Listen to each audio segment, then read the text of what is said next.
Antes de continuar hablando sobre la segunda operación de la inteligencia, que es el juicio, conviene tener en cuenta una de las características fundamentales del juicio, y es que en los juicios se da la verdad y la falsedad. Es decir, al juzgar, cuando nuestra inteligencia emite un juicio, ahí es donde podemos hablar de que se da lo verdadero o lo falso. Es decir, en nuestros juicios hay verdad y hay falsedad.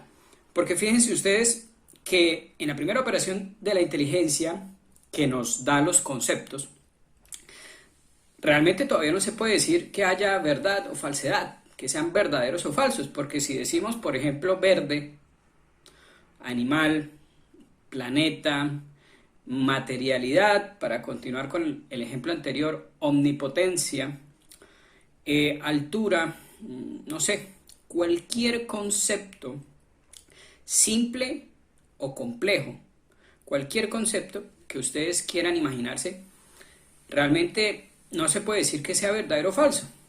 ¿Cómo se va a decir, por ejemplo, que verde o triángulo es algo verdadero o falso si todavía realmente no he dicho nada, no he afirmado nada y no he negado nada? Se necesita una afirmación o una negación, es decir, una composición o una división. Necesita haber una predicación, tomar un sujeto y componerlo o unirlo con un predicado o separarlos. Ahí, cuando aparece ese juicio de composición o de división, ahí ya se puede hablar de que hay verdad, de que ese juicio o es verdadero o es falso.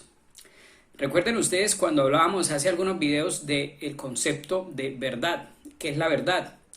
Decíamos que acerca de la verdad se puede hablar fundamentalmente de tres maneras: verdad lógica, verdad metafísica y verdad moral.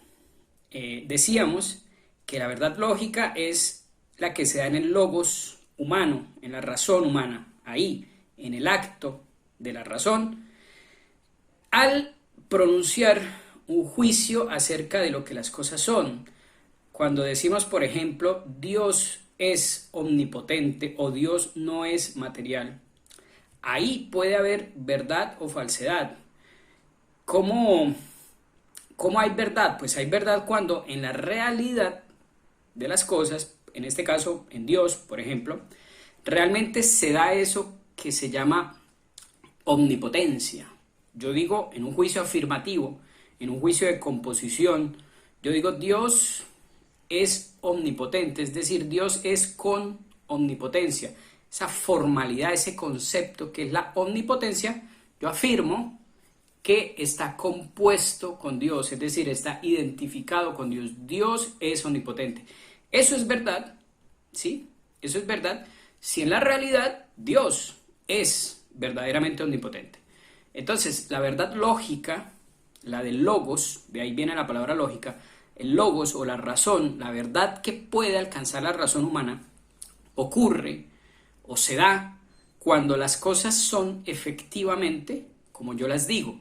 Si Dios efectivamente es omnipotente, entonces ese juicio de mi razón es verdadero, tiene verdad. De lo contrario, pues es falso. Y si Dios efectivamente no es material, la materialidad no se da en Dios, entonces ese juicio mío de Dios no es material es verdadero. De lo contrario sería falso. Esta es la verdad lógica. La segunda manera de hablar de verdad es la verdad metafísica, ontológica, que es la verdad fundamental, que se identifica con la realidad de las cosas.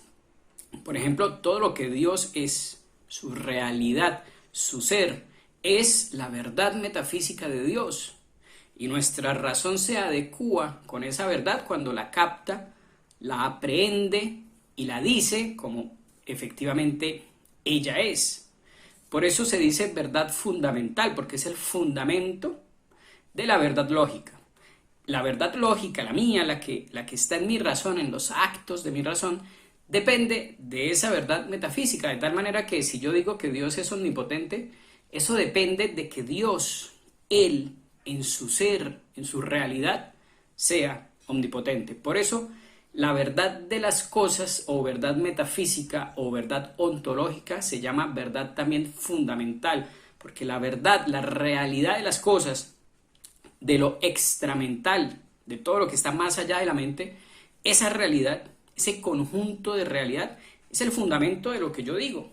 Lo que yo digo depende de eso. Yo no construyo la realidad, yo la conozco, la puedo conocer. Es cognoscible, es inteligible las cosas, la realidad, y de ahí depende que yo diga la verdad o la falsedad. Y en tercer lugar está la verdad moral, que tiene que ver con el uso que hacemos de nuestro lenguaje. Cuando usamos el lenguaje de manera correcta y decimos lo que tenemos en la mente, lo que realmente estamos pensando, pues entonces se da la verdad moral. De lo contrario, se llama mentira. Y ahí entra en juego el aspecto moral. Por eso se llama verdad moral. Porque entra en juego el uso de la libertad humana. Nosotros podemos tener una cosa en nuestro conocimiento y por X o Y, intereses, motivaciones, pasiones, podemos decir lo que sabemos que es falso. Con el objetivo, por ejemplo, de engañar o de lograr algún beneficio. Ahí se da la mentira, que es lo contrario de la verdad moral.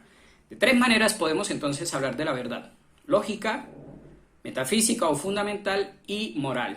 Y esa verdad lógica está en el juicio, que es la segunda operación del intelecto, donde componemos o dividimos. Por eso ahí se da la verdad, al componer o al dividir. Si lo que componemos en la realidad está compuesto o unido, decimos la verdad. Si lo que componemos en la realidad no está compuesto, decimos la falsedad o estamos engañados, equivocados. Y al dividir, si lo que dividimos en un juicio, por ejemplo, Dios no es material, en la realidad está dividido, decimos algo verdadero. Pero si lo que dividimos en la realidad está compuesto, pues decimos algo que es falso.